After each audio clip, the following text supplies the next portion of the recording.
क्या वाकई इससे पाकिस्तान टीम की कारकर्दगी पर असर पड़ सकता है? जो सवाल आपका था शीरी के पाकिस्तान, तो जो कारकर्दगी है, आप समझते हैं कि जो तवज्जो है वसीम साहब वो तकसीम होती है इस किस्म के मामला से? अगर हम इस तवज्जो की बात करते हैं कि इस वजह से तकसीम हो सकती है, तो फिर चंद दिनों से ये भी एक मीट एंड ग्रीट भी खबरों में है पाकिस्तान क्रिकेट टीम का कि खिलाड़ी वहाँ पर किसी इवेंट में जा रहे हैं और वो बड़े मज़ाक़ा ख़ेज़ अंदाज में पाकिस्तान खिलाड़ियों की, पाकिस्तान क्रिकेटर्स की वहाँ पर जो शमूलियत है या नुमाइंदगी है या जो बैनर वो सर्कुलेट हो रहे हैं। आप ये कहना चाह रहे हैं क्रिकेट पे फोकस से ज़्यादा और हाँ, ये वसीम साहब चूँकि करीब से देखते रहे।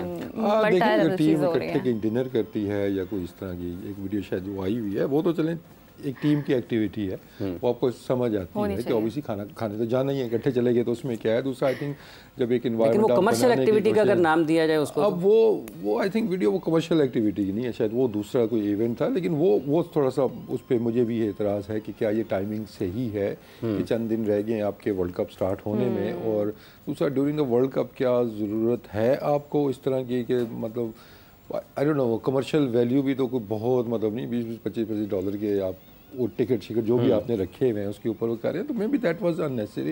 लेकिन अगेन अगर उसके ऊपर अब वो कौन, मतलब देखें टीम की कोई भी एक्टिविटी जब होती है, क्योंकि वो जो है आपके हेड कोच है ना, ही इज़ द बॉस, कि उसने देखना, हेड कोच बॉस है, हेड कोच को बॉस होना चाहिए, प्रैक्टिस कब होनी है, मैचेस के दौरान प्रिपरेशन हमारी कैसे होनी है, ऑफ द फील्ड इनकी जो एक्टिविटीज़ हैं वो हेड कोच डिसाइड करता है। लेकिन शायद अगर मैनेजमेंट आपकी ज़्यादा स्ट्रॉन्ग है जी, क्योंकि मैनेजमेंट है उसने अपने भी ताल्लुकात शायद होते हैं आगे पीछे, ये पास में ये चीज़ें हो चुकी हैं। इंडिया के टूर के ऊपर भी जब अभी गए थे मैचेस हमारे भी जो वर्ल्ड कप और एशिया कप हुआ था उसके अंदर भी एक बड़े हमारे नामी ग्रामी हमारे एक्सक्रिएटर थे, उन्होंने जाके वहाँ पे एक टीम डिनर करवा दिया था अपने किसी दोस्त के यहाँ। तो आई मीन ये मतलब आपको टीम का जो एनवायरनमेंट उसको नहीं छेड़ना चाहिए, हेड कोच बेसिकली वो कंट्रोल करता है इन चीज़ों को। तो अगर उसकी म्यूचुअल अंडरस्टैंडिंग के ऊपर हुआ है देन इट्स फाइन, लेकिन अगर वो समझ रहा है कि नहीं हमें प्रैक्टिस से ग्राउंड और बस एक दो एक्टिविटीज़ जो होती हैं ताकि आपका फोकस क्रिकेट के ऊपर है वहाँ पे होना चाहिए, तो फिर प्रॉब्लम्स आती हैं। लेकिन अभी जो बात करें ना कि इन चीज़ों का क्या होगा, इसकी चीज़ें मुतासिर होंगी। एक चीज़ देखें, अगर ये मतलब आप किसी से बात करेंगे, आई एम श्योर कि अगर आप डोमेस्टिक इंटरनेशनल क्रिकेट को या वो लेते हैं उनको डायरेक्टर इंटरनेशनल क्रिकेट को, वो यही कहेंगे जी हमारे कंट्रोल में ये चीज़ नहीं है। जब एक चीज़ आपके कंट्रोल में नहीं है तो फिर ये एड्रेस हो जाना चाहिए आपके प्लेयर्स को भी और आपके कोचेज़ को भी कि भाई this is the best we could get, so this topic is over. फिर ये समझ आती है वो 1.5 घंटे है 2 घंटे है, डज नॉट मैटर। लेकिन मैच से एक दिन पहले ये इशू रेज हो रहा है तो ऑब्वियसली ये एक बड़ा क्वेश्चनेबल भी, अलार्मिंग भी। अच्छा वैसे खैर इस पर डिस्कशन चलती रहेगी, कल के मैच की बात कर लेते हैं थोड़ा सा। हाफिज साहब, आयरलैंड और इंडिया क्या खूनख्वार किस्म का मैच हुआ है। ये जो मतलब होता है ना कि देखिए आप जैसे जो क्रिकेट खेला हुआ है ना वो समटाइम बड़े डिफरेंट एक नज़रिए से देखता है मैच, क्योंकि एक तो ठीक है मैच आप देख रहे थे और चीज़ों को भी, और लिटरली मुझे ऐसे लग रहा था किसी को बॉल ना लग जाए।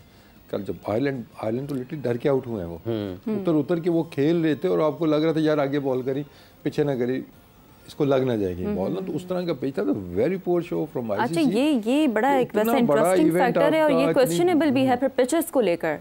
पिच अब वही है ना, क्वेश्चन तो अभी रेज होगा ना, टेस्ट तो हुई भी नहीं है वो, या तो इनकी प्रॉपर इन पे मैचेस हुए हुए होते तो आपको पता चलता भाई इनमें ये है। लेकिन कल जो it was I think it was a dangerous pitch, dangerous pitch. इसको तो फिर डीमेरिट पॉइंट मिलने चाहिए ना। हाँ लेकिन इसके बाद क्या होना, अच्छा डीमेरिट पॉइंट से फिर वो उतार जाने पिच कहेंगे वो चलेगी पिच। अच्छा फिर ये एक सवाल भी यहाँ ये भी तो उठता है कि जहाँ पर डीमेरिट पॉइंट्स दिए जाते हैं तो फिर डेफिनेटली यहाँ पर अब आईसीसी यूजुअली ये होता है, आप इस पर करेक्ट कर सकते हैं मुझे, किसी भी सीरीज पर पिचेस के डीमेरिट पॉइंट्स देता है। अब ये तो आईसीसी का इवेंट है तो फिर हाँ, लेकिन इस पे भी होगा। लेकिन ये क्या है, ये तो मतलब इसके बाद कितने समरी पर नजर डालते हैं। इस वक्त वसीम साहब शीरी हमारे सामने जो है, आयरलैंड ने 96 रन ऑन बोर्ड किए थे, जो कि डेनले उन्होंने 26 रन स्कोर किए 14 गेंदों पर। जोशा लिटिल जो है उन्होंने 13 गेंदों पर 14 रन स्कोर किए। उसके बाद जो कैंपर थे उन्होंने 8 गेंदों पर 12 रन स्कोर किए। हार्दिक पांड्या ने 4 ओवर्स में 27 रन दिए, 3 विकेटें हासिल की। जसप्रीत बुमराह ने 3 ओवर्स में 6 रन दिए, 2 विकेटें हासिल की। अर्शदीप सिंह थोड़ा महंगा रहे इस बॉलिंग फ्रेंडली पिच के ऊपर, उन्होंने 4 ओवर्स में 35 रन दिए और 2 विकेटें उन्होंने हासिल की। इसके जवाब में 12.2 ओवर्स पर 97 रन का जो हदफ था वो इंडिया ने हासिल किया 2 विकेटों के नुकसान पर। रोहित शर्मा रिटायर्ड हट हुए, इन्होंने 37 गेंदों पर 52 रन स्कोर किए। ऋषभ पंत जो कि इंटरनेशनल क्रिकेट में अपनी वापसी कर रहे हैं इस मैच के साथ, उन्होंने 26 गेंदों पर 36 नॉट आउट रन स्कोर किए। सूर्य कुमार यादव ने 4 गेंदों पर 2 रन बनाए और ये जो 2 विकेटें थी ये हासिल की हैं, एक मार्क एडर ने और दूसरी उनके साथ बेंजामिन वाइट ने विकेट हासिल की है। तो ये 8 विकेटों से ये मैच इंडिया ने अपने नाम किया है। 96 रन सिर्फ हुए और यूं कुल मिलाकर 200 रन भी इस 20 ओवर्स के 20 ओवर्स के मैच में हो नहीं पाए हैं।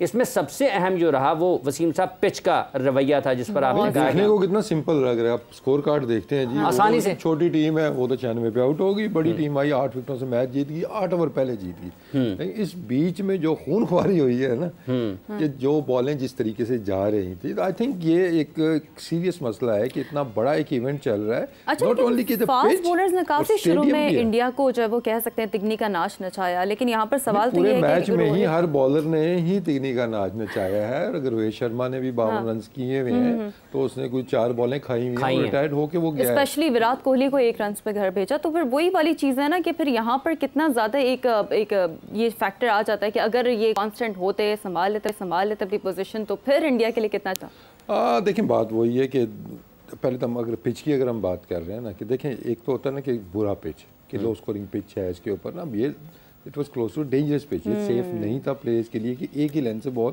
आपके हेलमेट पे भी आ रहा है, वही बॉल एट टाइम्स हमने देखा कि नीचे भी रह रहा था। तो आई थिंक सबसे पहला तो क्वेश्चन ये आता है जी, इतने बड़े इवेंट के लिए इस तरह की पिच बनाना जिसका आपको पता भी नहीं है, आउटफील्ड भी आपकी अच्छी नहीं है।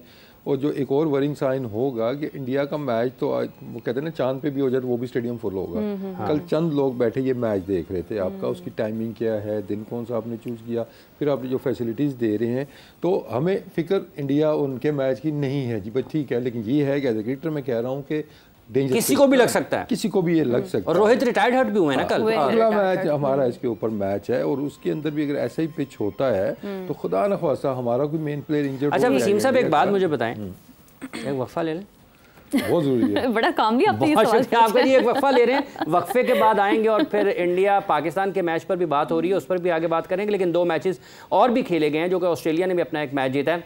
वक्फा लेते हैं, वक्फे के बाद दोबारा बात मिलते हैं आपसे।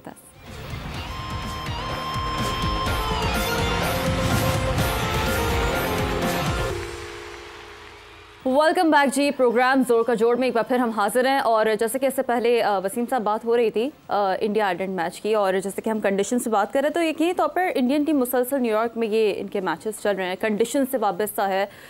तो जो हम कहते हैं ना कि वर्ल्ड कप असल स्टार्ट होना है पाकिस्तान और इंडिया के मैच से, हमें तो उसी का इंतजार है। बिल्कुल ऐसे ही है। तो जो कल जिसका शीरी जिक्र कर रही है कि कल जो मैच हुआ इंडिया आयरलैंड का, आपने कहा कि एक तो पिच डेंजरस है और खिलाड़ियों के लिए ये ख़तरनाक है। जब इसके ऊपर हम बात कर रहे हैं तो एक ऐसी जगह पर जहाँ पर आप पहली मरतबा करवा रहे हैं, तो आप समझते हैं कि अगर हम इंतज़ामी हवाले से देखा जाए तो ये ICC की एक बड़ी नाकामी है कि आप एक नई मार्केट ओपन कर रहे हैं और आप उसका जो लोगों को दिखा रहे हैं वो को ना तो आंखों को भला मालूम हो रहा है ना कोई दिमाग पर असर कर रहा है। नहीं ऐसे देखें, आपके पास इंफॉर्मेशन ऑलमोस्ट हर चीज़ की होती है। अगर आपने ड्रॉप इन पिचेस लानी है, इवन के ग्राउंड भी जो है आई थिंक अराउंड 100 डेज 106 दिन के अंदर ये पूरा स्टेडियम तैयार हुआ है।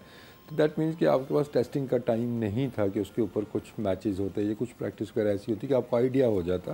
तो आई थिंक एक तो वो नाकामी हुई कि आप आई डोंट नो वो क्या एक्सपेक्ट कर रहे थे कि ये पिच कैसा खेलेगी। दैट मीन्स कि जब आप श्योर नहीं हो तो आप वर्स का ज़्यादा सोचते हो कि यार कहीं गलत ना खेल जाए, ये डेंजरस ना खेल लेकिन जाए। इसके नजर आया ये चेक करने के लिए कि बॉल कितना अनइवन बाउंस हो रहा है, क्या कंडीशंस, आई थिंक कि इसके लिए यूएस बांग्लादेश और ये सीरीज पहले एक आध हो जानी चाहिए थी, तो एक थोड़ा कंडीशन से फेमिलियरिटी हो जाती है। उसमें टाइम लगता है ना कि उसमें देखिए हमें पता तो पहले मैच में ही चल गया था जब हुआ था यहाँ पे श्रीलंका और साउथ अफ्रीका वाला मैच, लेकिन अब आप उस पर कुछ कर नहीं सकते। You need time for that ना, आपके पास चंद महीने होते तो आप वो कर सकते थे। लेकिन ओवरऑल देखते हैं तो क्वालिटी ऑफ क्रिकेट भी आपकी नीचे गिरेगी, ठीक है ना। और हमें जो सबसे बड़ा वो लग रहा है कि पाकिस्तान इंडिया के मैच में अगर कोई इंजरी किसी को अभी, क्योंकि फास्ट बॉलर्स तो उस तरह के तो आए कोई नहीं। अभी जब नसीम शाह, शाहीन और हारिस ने बॉल करने हैं इसके ऊपर तो फिर आपको पता चलना है कि इस पिच के अंदर कितना पेस एंड बाउंस है। खुदा न ख्वास्ता कोई इंजरी अगर हो जाती है वो सबसे बड़ा एक थ्रेट है।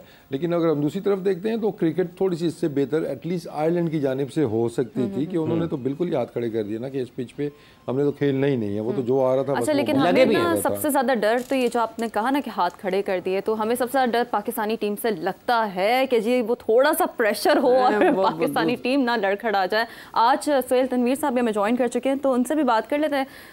आज पाकिस्तान अपना चूँकि इफ्तिताही मैच, पहला मैच होने जा रहा है, क्या कहते हैं, बहुत डर लगता है हमें थोड़ा सा पाकिस्तानी टीम से। प्रेस कॉन्फ्रेंस से तो लग रहा था बाबर आजम की कि एक बॉडी लैंग्वेज अच्छी है, समझते हैं कि आज कुछ अच्छा एक आउटपुट होगा, और स्पेशली इमाद नहीं है तो कौन से फास्ट बॉलर्स हैं, किन की ज़्यादा टीम में इंडक्शन बेहतर है सोहेल साहब? नहीं, मेरा नहीं ख्याल कि को डरने की आज ज़रूरत है। हमारा यूएसए से मैच है and we are far better side in USA on paper obviously. With due respect उन्होंने पहला मैच जीता है। थोड़ा सा हिस्ट्री भी है ना फिर हमारी T20 में। हम अफगानिस्तान से भी आ रहे हैं सोहेल साहब, न्यूजीलैंड की बी टीम से भी आ रहे हैं, आयरलैंड से भी आ रहे हैं। हाफिज साहब ने भी एडिशन कर दिया है, तो डर लगना तो थोड़ा थोड़ा डर सकते हैं हम, घबरा सकते हैं। चले आपकी मर्जी है, अगर आप घबराने से, बट मेरा नहीं ख्याल कि हमें कोई घबराने की जरूरत है। But obviously you give respect to your opponent जिनके साथ आप क्रिकेट खेल रहे होते हैं। ऑब्वियसली अच्छी टीम आप तभी होते हैं जब आप अच्छी क्रिकेट खेलते हैं, तो आपको अच्छी क्रिकेट तो हर ओपोनेंट के अगेंस्ट खेलनी पड़ती है। अगर आप अच्छी नहीं करेंगे तो आप उन्हीं के लेवल पे आ जाएंगे, जो हम पिछले काफ़ी दिनों से यहाँ पे बात हो रही है कि हमारी एक हैबिट रही है कि हम जैसी ओपोनेंट होती है उसी के लेवल की क्रिकेट खेलना शुरू कर देते हैं। That is wrong. अगर वो हुआ तो फिर शायद आपको मैं कहूँगा कि आप डर लें थोड़ा सा, बट ऑन पेपर ऐसा कुछ नहीं है। पाकिस्तान के लिए एक अच्छी अपॉर्चुनिटी है और एक अच्छी पिच पे मैच हो रहा है। अगर न्यूयॉर्क में होता तो शायद डिफरेंट मैं कोई स्टेटमेंट दे रहा होता, बट डैलस में अभी तक जो हमने देखा है कोई ऐसा अनइवन बाउंस वाले हिसाब नहीं है। पिछले मैच में क्योंकि वहाँ बारिश काफ़ी हुई थी तो बॉल बड़ा लैटरल मूवमेंट, सीम मूवमेंट हो रही थी, बट आई गेस कि इस वाले मैच में शायद ऐसा ना हो। एक हाई स्कोरिंग मैच होना चाहिए हमें, और एक अच्छी अपॉर्चुनिटी है हमारे बैटर्स और बॉलर्स के लिए। एक ऑब्वियसली एक मैच कंपैरेटिवली हल्का मैच है, इसमें अच्छे अगर मार्जिन से हम जीते हैं तो हम आने वाले मैच में कॉन्फिडेंस के साथ जाएंगे और फिर इंडिया को फेस करेंगे। सोहेल, जो आपने जिक्र किया कि पाकिस्तान एक अच्छे एतमाद के साथ जा सकता है, जो इंडिया ने कल मैच जीता है, इस पिच के ऊपर भी आप समझते हैं कुछ एतमाद में या उनके जो ख्यालात थे इस पिच के एतबार से, चूँकि उन्होंने 9 को पाकिस्तान के ख़िलाफ़ खेलना है, तो कुछ थोड़े से क्लियर हुए, थॉट्स क्लियर हुए होंगे इस मैच के बाद? और जो कल उन्होंने बॉलिंग की है उस पर आपकी क्या राय है? देखिए इमरान, यहाँ पे बॉलिंग तो तकरीबन सब टीमों बॉलिंग या डिसेंट बॉलिंग जो भी होगी वो अच्छी ही करेगी। यहाँ पे असल टेस्ट जो है वो बैटिंग का है। तो आप कल देखें तो डिफरेंस आपको नजर आया है। रोहित क्यों अच्छा खेले हैं? क्योंकि रोहित बैकफुट पे बहुत अच्छा खेलते हैं। इस टाइम वी ऑल नो कि वर्ल्ड में पुल अगर कोई अच्छा मार सकता है तो वो रोहित शर्मा है। तो इस पिच में नॉर्मली ट्राई कर रहे हैं बैकअप प्लान बॉलिंग करने की, क्योंकि टेनिस बॉल बाउंस है यहाँ पे पिच में। तो कल भी आपने देखा कि 2-3 छक्के उन्होंने पुल के ऊपर मारे। तो बैटिंग का असल टेस्ट है। बॉलिंग तो जो भी होगी, हमारे पास तो इवन इंडिया के पास भी वर्ल्ड क्लास बॉलिंग है, लेकिन आपने देखा कि जो छोटी टीमें हैं उनके भी bowlers not easy to play, क्योंकि कंडीशन और पिच ऐसी है कि वहाँ पे आप अपने आप को लाइन अप कर ही नहीं सकते किसी बॉल के लिए। कोई ऊपर आ रहा है, कोई नीचे रह रहा है, तो लैटरल मूव हो रही है, स्पिनर आ रहा है तो उसका बॉल फंस रहा है, तो बड़ा मुश्किल है। यहाँ पे मेरे ख्याल में रोहित शर्मा जैसा बैट्समैन ही कामयाब हो सकता है। तो असल टेस्ट बैटिंग का है। इंडिया को अपर एंड डेफिनेटली हासिल होगा कि वो पाकिस्तान से खेलने से पहले इस पिच के ऊपर इंक्लूडिंग प्रैक्टिस मैच में 3 मैच